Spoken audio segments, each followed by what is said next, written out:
Hai teman, selamat datang di channel Sekate New. Jangan lupa pada teman-teman untuk like, komen, dan subscribe supaya tidak ketinggalan update dari channel ini. Mimin ucapkan terima kasih. Selamat menyaksikan.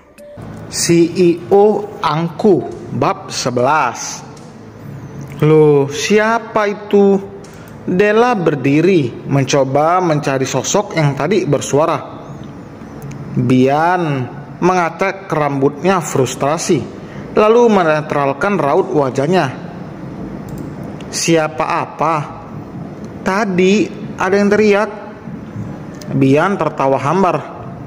Mana ada yang teriak? Aku nggak dengar apa-apa kok. Di sini juga nggak ada orang lain selain kita. Lelaki itu tetap menyangkal. Della yang tidak mau terlalu ambil pusing pun kembali duduk di tempatnya. Kepalanya menunduk menatap gelas yang tadi jatuh. Untung saja jatuh ke karpet, jadi tidak pecah. Maaf pak, karpetnya jadi basah, ujar Della, lalu meraih gelas itu. Iya, santai aja. Jadi gimana soal tadi? Soal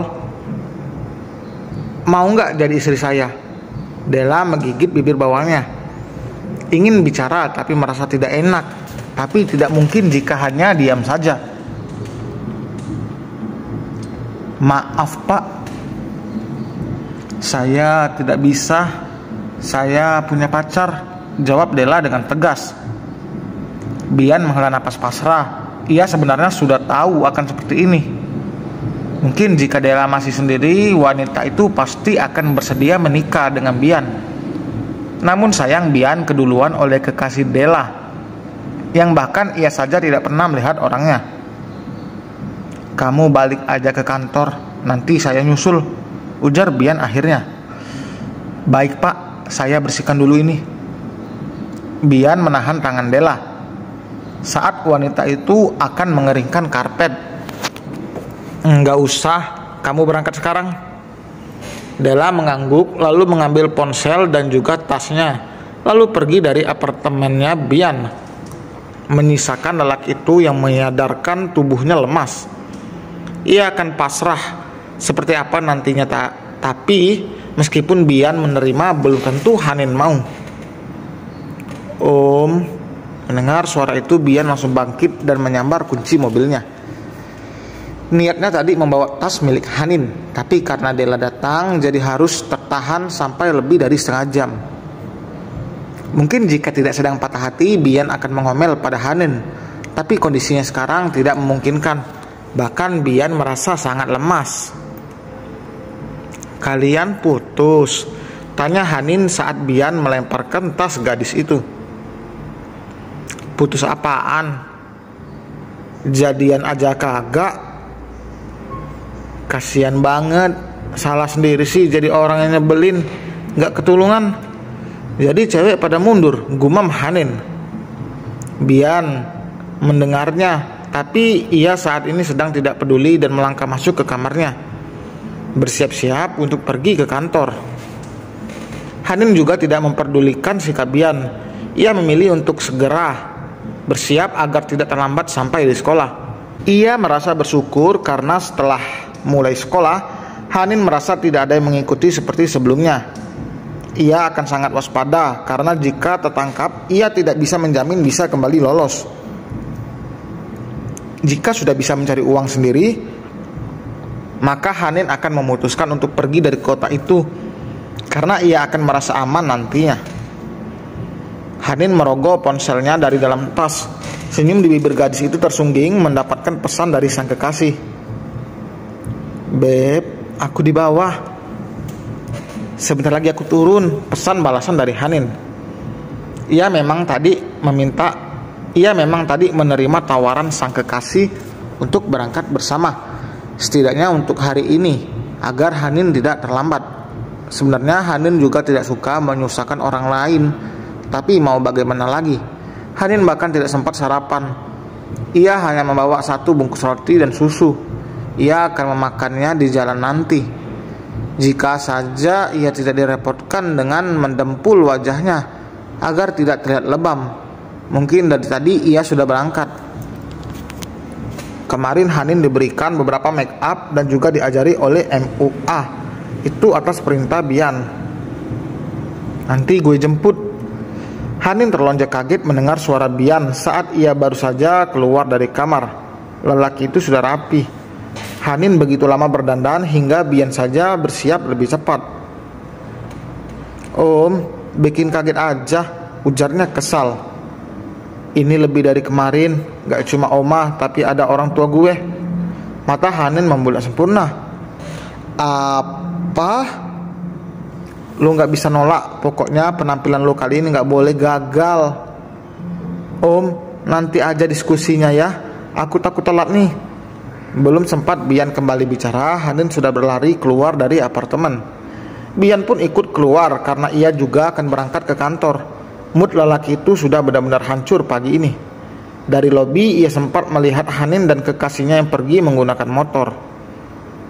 "Kalau ada cowoknya, kenapa dia harus tinggal di tempat gue?" gumam Bian. "Kamu belum sempat sarapan?" tanya Devan pada sang kekasih yang sibuk memakan roti. Karena permintaan Hanin, Devan mengendarai motor dengan pelan agar Hanin juga bisa nyaman.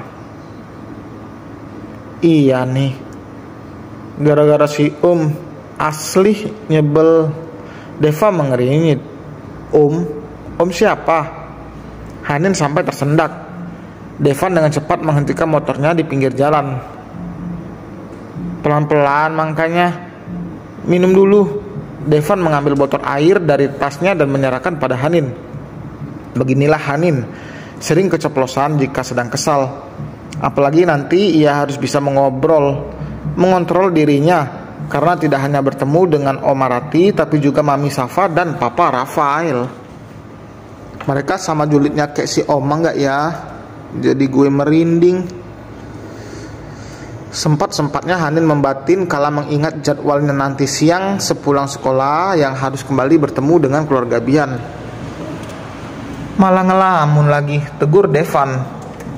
"Enggak ngelamun kok," sangkal Hanin lalu menyerahkan botol itu pada si pemiliknya. "Ya udah, habisin dulu rotinya baru kita lanjut." Hanin menggelengkan kepalanya. "Jangan, nanti kita kesiangan lagi." "Tapi kamu kan cepet jalan atau aku turun nih," ancam Hanin. Iya aku jalan." Devan menyalakan mesin motornya dan melajukan kendaraan roda 2 itu dengan pelan. Tidak seperti biasanya, karena saat ini ia sedang bersama Hanin, tidak sendirian. "Pulang sekolah kita jalan yuk," ajak Devan. "Aku gak bisa beb, soalnya ada acara keluarga," jawab Hanin. "Acara keluarga orang maksudnya?" lanjutnya. "Sekalian aku antarin deh, aku juga pengen ketemu sama orang tua kamu juga. Kita udah 4 bulan pacaran, aku gak pernah loh ke rumah kamu ketemu sama mertua," ujar Devan dengan terkekeh di akhir kalimat. Hanin menarik napas dalam-dalam. "Lain kali aja ya, soalnya ini lagi bahas masalah, bukan buat kumpul-kumpul atau acara makan-makan." "Ya udah, aku anter." "Nggak usah, nanti aku dijemput Om kok." Devan mengangguk. Tidak ingin Devan merembet menanyakan yang lain, Hanin langsung mengalihkan pembicaraan. Tidak ingin terus membohongi Devan, meski rasanya berat karena ia menutupi banyak fakta dari kekasihnya itu. Hanin bahkan takut Devan akan meninggalkannya setelah tahu fakta tentang Hanin dan keluarganya. Hubungan mereka memang mungkin bisa dibilang seperti cinta monyet, tapi Hanin menyayangi Devan dan berharap hubungan mereka terus berlanjut sampai nanti.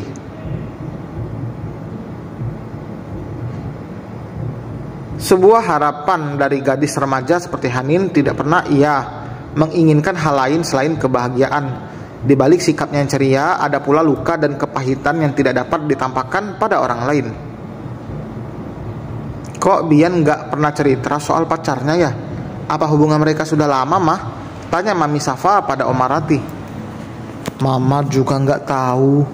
Kemarin Mama baru sekali ketemu sama ceweknya," jawab Oma Rati. Mereka sedang menunggu Bian dan Hanin datang. Saat ini mereka sedang berada di perjalanan. "Kalau memang udah cocok, mending langsung nikah aja," ujar Papa Rafael. Iya, lebih baik kayak gitu aja, Mas. Mami Safa setuju dengan saran suaminya. Tapi lihat dulu kayak apa ceweknya. Mama nggak mau ya sampai Bian punya pasangan yang nggak bener. Mami Safa dan Papa Rafael saling menatap. Mereka mengerti seperti apa watak ibu dari mendiang Papi Aska dan papinya Bian. Kamu jangan main kasih restu aja sebelum tahu kayak apa latar belakang ceweknya, lanjut Om Marati. Iya, Ma. Tidak lama Bian dan Hanin pun datang. Orang tuanya gak galak ke Oma kan? Bisik Hanin. Enggak, lu santai aja. Mereka berbisik-bisik dengan senyum yang tersungging di bibir masing-masing. Di jalan tadi Bian sempat menjelaskan sedikit soal Mami Safa dan Papa Rafael. Tapi ia juga lupa mengatakan jika orang tuanya tidak sekeras Om Marati. Mi, Pa, ini Hanin. Bian memperkenalkan gadis itu. Sekarang Hanin sudah tidak berpenampilan aneh seperti kemarin lagi, karena Bian bahkan sengaja membawa gadis itu untuk ke salon lebih dulu. Kita makan dulu, habis itu baru ngobrol ya, ucap Mami Safa. Fikra yang baru keluar dari kamar dan berniat kembali masuk, kini mengurungkan niatnya. Saat Bian memanggilnya, ia tidak tahu Bian akan datang. Hei bang, sapa Fikra sambil cengengesan. Mata pemuda itu tertuju pada Hanin. Bang, ini cewek yang ada di apartemen lo itu kan, celetuknya. Mata Bian melotot pada Fikra. Masalah kemarin saja belum selesai, sekarang Fikra membuat masalah baru. Maksudnya apa? Kalian tinggal bersama? Tanya Papa Rafael. Dan selesai teman. Wah, kayaknya nih fix ini mau dinikahin. Kira-kira apa sih respon Safa dan Rafa ketika tahu mereka satu apartemen tinggal? Penasaran? Jangan lupa like, komen, dan subscribe. Sampai berjumpa di bab berikutnya. Bye.